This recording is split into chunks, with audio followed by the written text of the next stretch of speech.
was a mermaid, which meant two things. One, the only thing in her head was sea foam, and two, she loved shiny things. She spent all of her days diving down to the depths into shipwrecks and pulling up beautiful baubles and bangles and bocce balls. People don't know this, but pirates play a lot of bocce. And she swam about in the waters with her sisters, and she enjoyed the sunlight on her face and the water on her skin, and her life was perfect until one day a hurricane blew through. And as the waters tossed her about, they whipped her down, down, down, underneath, up, up, up, above, and she smacked her head on a piece of driftwood and passed out. And when she came to, she was leagues and leagues and leagues away from her normal waters, and she had been pulled up by a net onto a ship. And the pirates on the ship, they debated what to do with her. Arr, we should sell her. Arr, we should kill her first. No, she's worth more alive. No, she's worth more dead.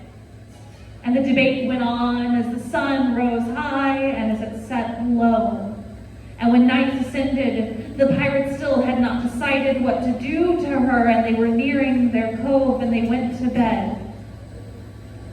And she was tied to the mast and waiting for some way to escape, when a young boy of maybe 12 years age walked out onto the deck.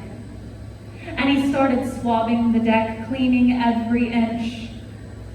And he was humming to himself.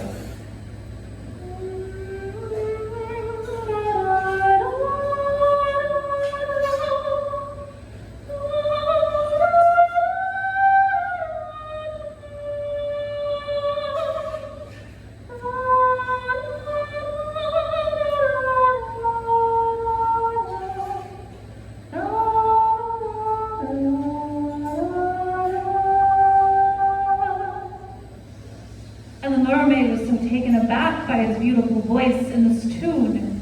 She felt she would remember it all of her life, and she called out, boy, please, if you will cut me free, someday I will make you very happy.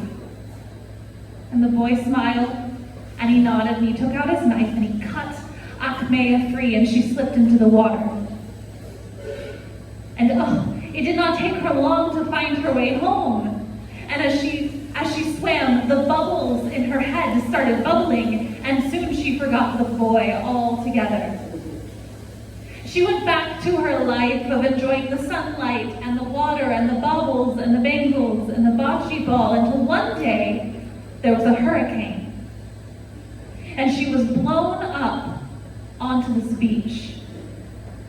And she could easily escape, but as she was about to slip back into the newly calm waters, she saw an old, haggard woman limping her way along the beach, picking up what little she could. And she was singing a song. Who can sail without the wind? Who can row without oars?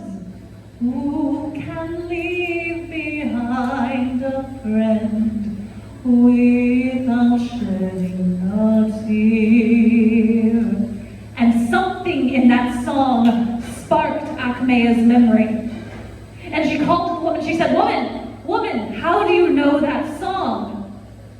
And the old woman said, I wrote that song for my son when he was a little boy. I was once a queen and my husband a king, and we were sailing to check on our islands when there was a storm, and we were overtaken by pirates, and they killed everyone on the ship, and they killed our son, and we were abandoned here. And the mermaid thought, almost a complete thought, and she swam off, and she swam, and she swam, and she swam, until she thought she found the place where she'd been picked up before. And sure enough, when she got there, there was a cove, and there was a pirate ship. And she didn't know how to proceed. She explored the entire island, every nook and every cranny, and as she explored, she found a cave. And in that cave were the most shiny things she had seen in her life. Trophies and crowns and jewels, and there was a steep, sheer drop into it. And that's when she finally completed the whole thought, and she swam until she found the boy, now a teenager. And she hummed that song until he came to her. And she said, "Boy, get into a boat and I will carry you to your mother. I swear to you she lives." And the boy, now a teenager, said, "But I cannot.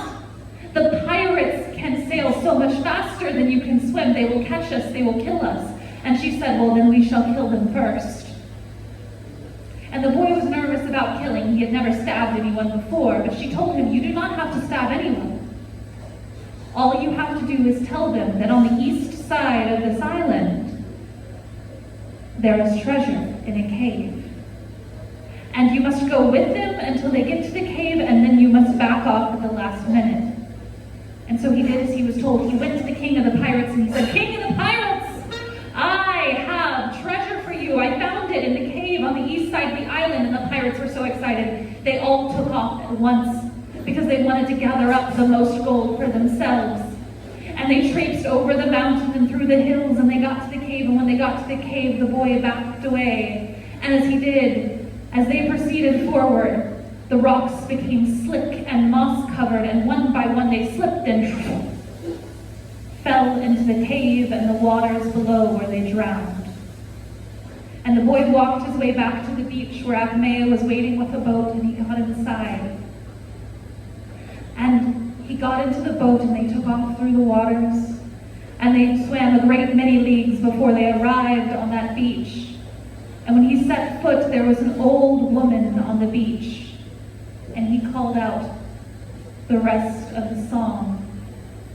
"I can sail without the wind, I can row without oars, but I cannot leave behind a friend without shedding a tear." And hearing that old lullaby, the woman rushed forward and embraced her son. And they were together the rest of their days, and Akmea never had to think a thought again.